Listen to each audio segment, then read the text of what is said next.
आज हम पढ़ेंगे पाठ सुभाषितानी। सुभाषितानी का मतलब है सु मीन्स अच्छी, भाषितानी मीन्स बातें, अच्छी बातें। इसको आप सुवचन भी कह सकते हो। इसमें कवि आदर्श बातें बताता है जिसे आपको अपने जीवन में अपनानी चाहिए। हर एक व्यक्ति को अपने जीवन में अपनानी चाहिए। सुभाषितानी, सुवचन। देखो पहला श्लोक देखो। त्रीणानि भूमिरुदकम वाक् चतुर्थी च सूनृता सताम एतानि गेहेषु न छिदन्ते कदाचन। पहले शब्दों के अर्थ बता रही हूँ, फिर मैं इसकी व्याख्या आपको बताऊंगी। देखो त्रिणानि तिनके, यहाँ तिनकों से मतलब है तिनकों से बना हुआ आसन। पहले आसन होते थे ना, जैसे गुरुकुल वगैरह में या हर एक के घर में कोई भी मेहमान आता था तो उसको आसन पर बिठाया जाता था। तो त्रिणानि मीन्स तिनकों से बना हुआ आसन। ये अगला दो शब्द हैं भूमि जमीन जमा उदकम। उदकम मीन्स पानी। तिनकों का आसन, भूमि, पानी। च का मीनिंग आएगा अब और। चौथी सुनृता मीठी, वाक वाणी। ठीक है, क्या बना ये? तिनकों से बना आसन, भूमि, पानी और चौथी मीठी वाणी। तो अगला देखो अक्षर, ये भी दो अक्षर हैं। सताम, दो शब्द हैं। सताम जमा एतानी, सताम जमा एतानी। सताम सज्जनों के घर में, एतानी ये सब। गेहेषु गृहम है उसका बहुवचन शब्द, सप्तमी विभक्ति, घरों में। गेहेषु घरों में। ये दो शब्द हैं नो न जमा छिदन्ति, न जमा छिदन्ते। ना मीन्स नहीं, छिदन्ते खत्म होना, कदाचन कभी भी। तो क्या हुआ? तिनकों से बना हुआ आसन, भूमि, पानी और चौथी मीठी वाणी। सज्जनों के घर में ये सब चीज़ें कभी भी ख़त्म नहीं होती। अर्थात जो अच्छे व्यक्ति हैं उनके घर जब भी कोई मेहमान आता है तो वह उसको बैठने के लिए आसन देते हैं, चाय पानी पूछते हैं और मीठी भाषा में बात करते हैं। दूसरे श्लोक पे आ जाओ। पंचैव पूज्यन लोके जशे प्राप्नोतु केवलम देवान पितॄन् मनुष्याश्च भिक्षून् अतिथि पंचमान। देखो अब इन शब्दों के अर्थ। पहली लाइन में कवि क्या कहना चाहता है कि 5 चीज़ों को पूजने वाला, दूसरी लाइन में वो चीज़ें दे रखी हैं। 5 चीज़ों को पूजने वाला व्यक्ति ही यश प्राप्त करता है। तो पहले हम करते दूसरी लाइन की, तो उससे आपको इजी हो जाएगा। देवान देवता, पितॄन् में आ जाते हैं माता पिता दोनों। देवता माता पिता, मनुष्याश्च भिक्षून्, भिक्षुन मनुष्य के रूप में आया भिखारी, अतिथि मेहमान। ठीक है, देवता माता पिता मनुष्य के रूप में आया भिखारी और मेहमान। इन 5 को, अब पहली लाइन पे आ जाओ। पूज्यन लोके, लोके में समाज में, संसार में या समाज में जो पूजता है केवल वही यश को प्राप्त करता है। यश मीन्स मान सम्मान। ठीक है, यश मीन्स मान सम्मान को प्राप्त करता है। अर्थात इसमें कवि कहना चाहते हैं कि जो अपने माता पिता का और घर आए किसी भी अतिथि का, देवता का सम्मान करते हैं, उनको हमेशा संसार में इज्जत मिलती है। फिर से देखो इसको। देवता माता पिता मनुष्य के रूप में आया भिखारी, मेहमान। 5 चीज़ें होगी ना। देवता माता पिता मनुष्य के रूप में आया भिखारी और मेहमान। इन 5 को संसार में जो पूजता है वही केवल यश को प्राप्त करता है। थर्ड श्लोक पे आ जाओ। साधु नाम दर्शनम पुण्यम तीर्थभूता ही साध्वे। तो इसको आप 4 पंक्तियों के रूप में करना, इजी रहेगा आपके लिए। तो इसमें दूसरी लाइन में देखो, कालीन फलते तीर्थ है सद्दे साधु समागम है। इसमें कवि कहना क्या चाहता है पहले समझ लो तो आपको इजी हो जाएगा कि साधु मीन्स अच्छे लोग, जो भी आपके आदर्श लोग हैं, आपके वेल विशर्स हैं, वो साधु कहलाते हैं। ये नहीं कि आपने वो साधु वो सन्यासी बन गए वही साधु हैं। साधु मीन्स अच्छे लोग, आपको अपने वेल विशर्स का पता होता है, वो जो आपके वेल विशर्स हैं, उनको मिलना और उनकी बातें सुनना और उनकी बातों को अमल करना। तो यही साधुओं से मिलने का फ़ायदा होता है कि वो अच्छी बातें बताते हैं और आप उनके अनुसार अपने जीवन को ढालो। तो क्या कह रहे हैं कवि, साधुओं का दर्शन। तो देखो पहले इसके शब्दों को समझ लो। साधुओं का दर्शन भी साधुओं से मिलना पुण्य के समान होता है। मतलब उससे हमें कुछ ना कुछ फ़ायदा ही होता है, हमारे लिए पुण्य के समान है। तीर्थ भूता ही साध्वे, साधु ही तीर्थ के समान है। मतलब कि तीर्थ क्या होते हैं, जो तीर्थ स्थान है, हरिद्वार, वैष्णो देवी, भगवान के मंदिर, कैलाश जो है, सब कुछ जो तीर्थ पर जाने के समान है साधुओं से मिलना। जब आप अपने बड़ों के, अपने वेल विशर्स की बातों को अमल करते तो तीर्थों पर जाने के समान है। अगली लाइन में देखो, कालीन फलते तीर्थ है। तीर्थ पर जाने का फल तो कुछ समय बाद मिलता है। सद्दे में सद जाता है, उसी वक्त मिल जाता है, उसी वक्त पूरा हो जाता है। सद में पूर्ण हो जाना। साधु समागम, समागम मीन्स मिलना, समागम मीन्स मिलना। साधुओं से मिलने का फल उसी वक्त प्राप्त हो जाता है, या साधुओं से मिलने से काम उसी वक्त पूर्ण हो जाते हैं। फिर से देखो, साधुओं का दर्शन पुण्य के समान है, साधु ही तीर्थ के समान है। या फिर साधुओं से मिलना पुण्य के समान है, या साधुओं से मिलना पुण्य कर है। साधु ही तीर्थ स्वरूप हैं, मतलब साधुओं से मिलना तीर्थों पे जाने के समान है।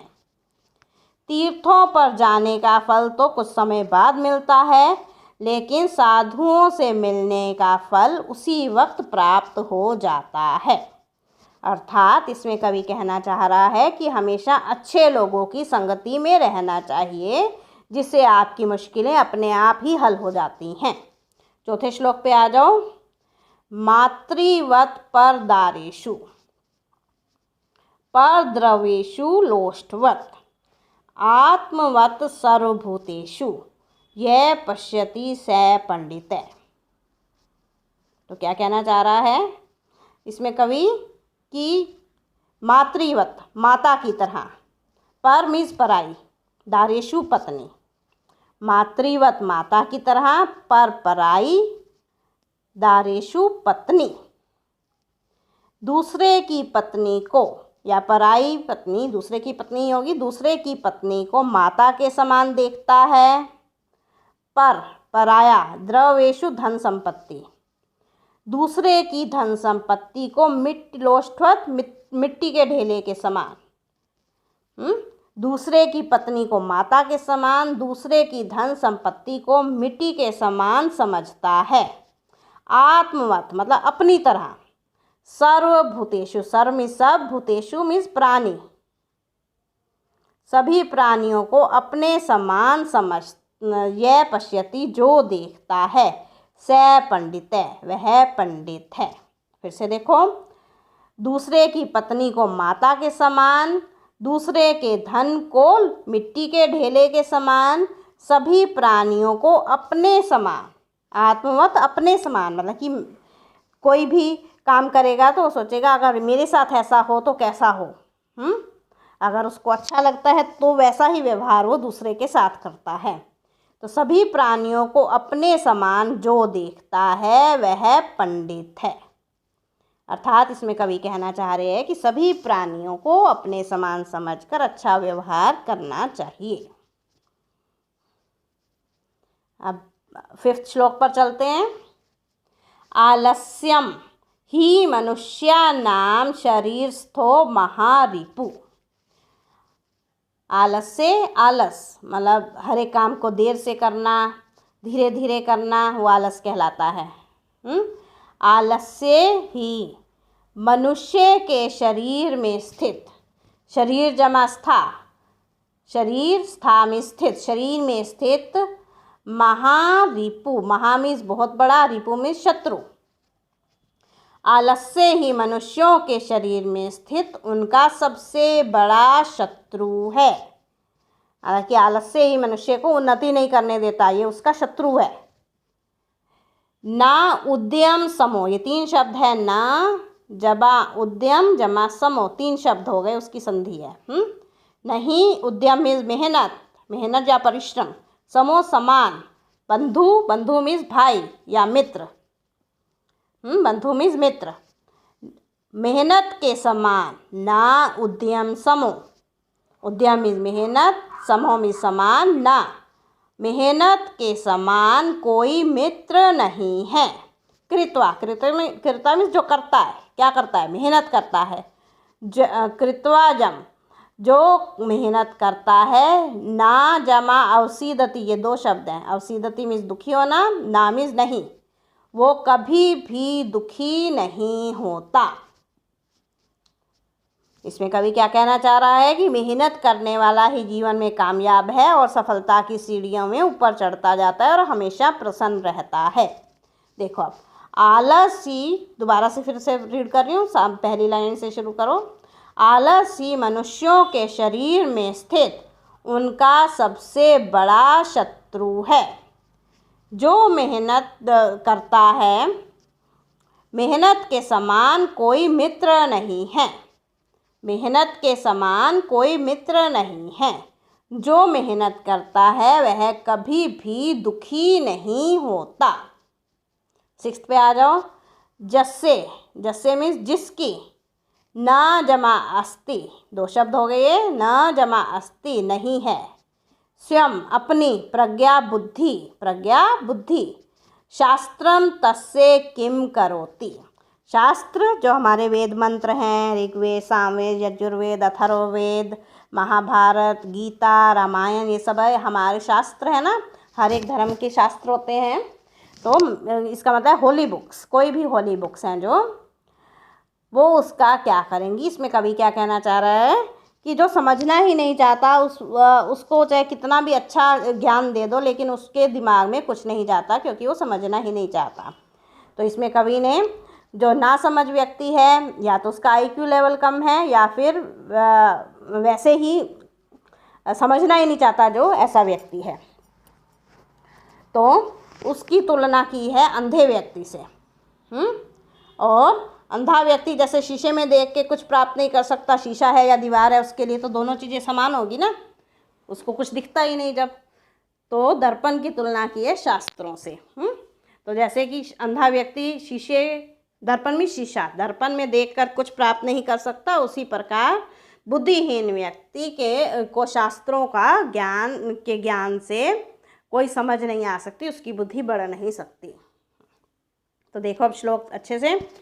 जिसकी स्वयं बुद्धि नहीं है, शास्त्र उसका क्या करेंगे, अर्थात शास्त्र उसके लिए कभी लाभदायक नहीं हो सकते। जिस प्रकार लोचनाभ्याम विहीन से, लोचनाभ्याम द्विवचन शब्द है, लोचनम आँख, लोचनाभ्याम दोनों आँखों से, तृतीया विभक्ति द्विवचन शब्द, दोनों आँखों से विहीन से, जिसकी मतलब विहीन है, उसके बिना है, हीन है, जिसकी दोनों आँखें ही नहीं हैं। दर्पण किम करिष्यति, शीशा उसके लिए क्या करेगा। अर्थात जैसे अंधा व्यक्ति शीशे में नहीं देख सकता, उसी प्रकार बुद्धिहीन व्यक्ति शास्त्रों को नहीं समझ सकता।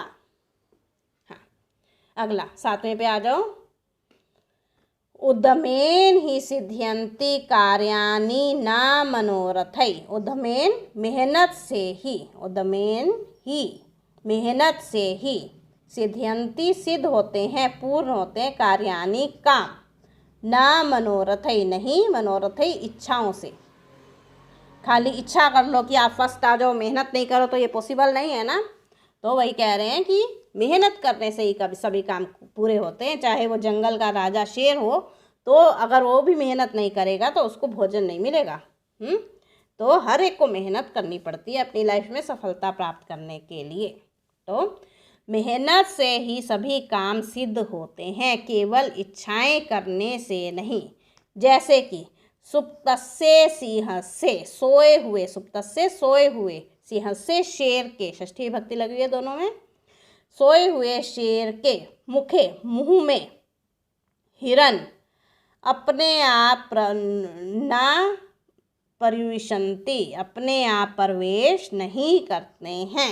मतलब कि जानवर कोई भी, या हिरन मृग शब्द है, हिरन के लिए भी लगता है और जानवर का पर्यायवाची शब्द भी है। ठीक है, तो सोए हुए शेर के मुंह में अपने आप शिकार नहीं जाएगा, उसे भी मेहनत करनी पड़ेगी।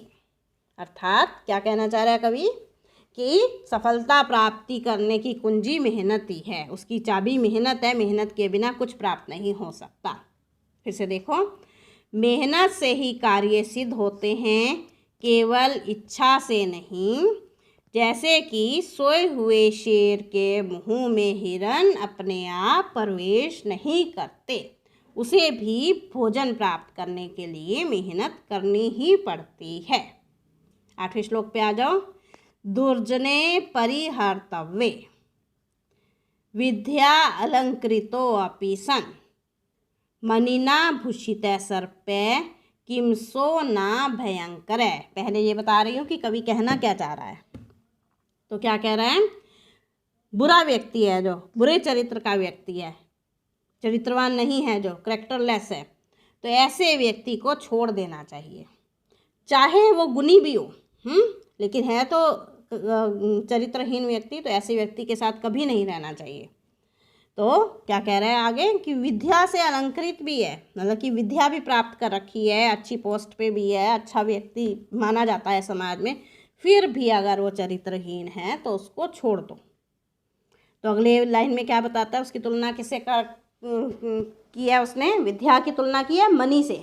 मणिधारी सांप होता है ना जो, तो वो बुरे व्यक्ति को क्या कहा है, विद्या से अलंकृत होने की वजह से कहा है कि वो तो उस सांप के समान है जिसने मणि तो धारण कर रखी है, जो सुंदर तो लगता है देखने में दूर से, लेकिन क्या वो भयंकर नहीं होता, वो भी डस लेता है तो खत्म हो जाता है व्यक्ति, मृत्यु हो जाती है। तो ऐसा व्यक्ति उसी मणिधारी सांप के समान है, तो ऐसे व्यक्ति के साथ नहीं रहना चाहिए। तो फिर देखो अब श्लोक, दुर्जने परिहर्तव्ये, ये तव्यत प्रत्यय आगे आप करोगे, चाहिए लगता है इसमें। बुरे व्यक्ति को छोड़ देना चाहिए। विद्या अलंकृतो अपि, 3 शब्द हो गए ये। विद्या अलंकृत, अलंकार कहते हैं गहनों को, तो गहने किस लिए डाले जाते हैं, सुंदर रखने के लिए। तो वही कह रहे हैं कि विद्या के अलंकारों से सुशोभित होने पर भी, विद्या रूपी अलंकार कहा गया, विद्या गहनों की तरह है व्यक्ति के लिए, अगर वो विद्यामान है तो वैसे ही सुशोभित है, वैसे ही बहुत सुंदर है क्योंकि उसके पास विद्या है। तो क्या कह रहा है, विद्या से सुशोभित होने पर भी, अपि मीन्स भी, उसको छोड़ देना चाहिए। तो उसकी तुलना एक मणिधारी सांप से करते हुए कवि क्या कहते हैं, चाहे किसी सांप ने मणि धारण कर रखी है, मणि भूषित, भूषित मीन मणि से सुशोभित सांप, क्या किमसो क्या, भयंकरम ना, भयंकर नहीं होता। अर्थात मणि धारण करने के बावजूद भी सांप का काटना बहुत भयंकर होता है। तो ऐसा व्यक्ति जो दुष्ट व्यक्ति है, वो विद्यावान होते हुए भी हमारे लिए अच्छा नहीं है, तो ऐसे व्यक्ति को छोड़ देना चाहिए। फिर से देखो, बुरा व्यक्ति चाहे वो विद्या से सुशोभित भी हो तो भी छोड़ देना चाहिए। उसकी तुलना कवि ने मणिधारी सांप से करते हुए कहा है, मणियों से सुशोभित सांप क्या भयंकर नहीं होता। अर्थात मणि से सुशोभित सांप भी बहुत भयंकर होता है, उसे छोड़ देना चाहिए। ठीक है, तो अब आपका ये लेसन ख़त्म होता है।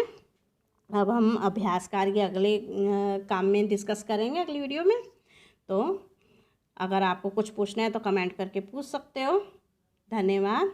और अगर आप चाहते हो कि मैं ऐसी वीडियोस आपके लिए हेल्पफुल हैं काम करने में, और आप चाहते हो कि मैं ऐसी वीडियोस बनाती रहूं आपके लिए, तो आप मेरा चैनल सब्सक्राइब कर देना, ताकि मुझे भी उत्साह मिले आपके लिए वीडियोस बनाने के लिए। तो आगे फिर अगली वीडियो में मिलेंगे। धन्यवाद। Bye bye.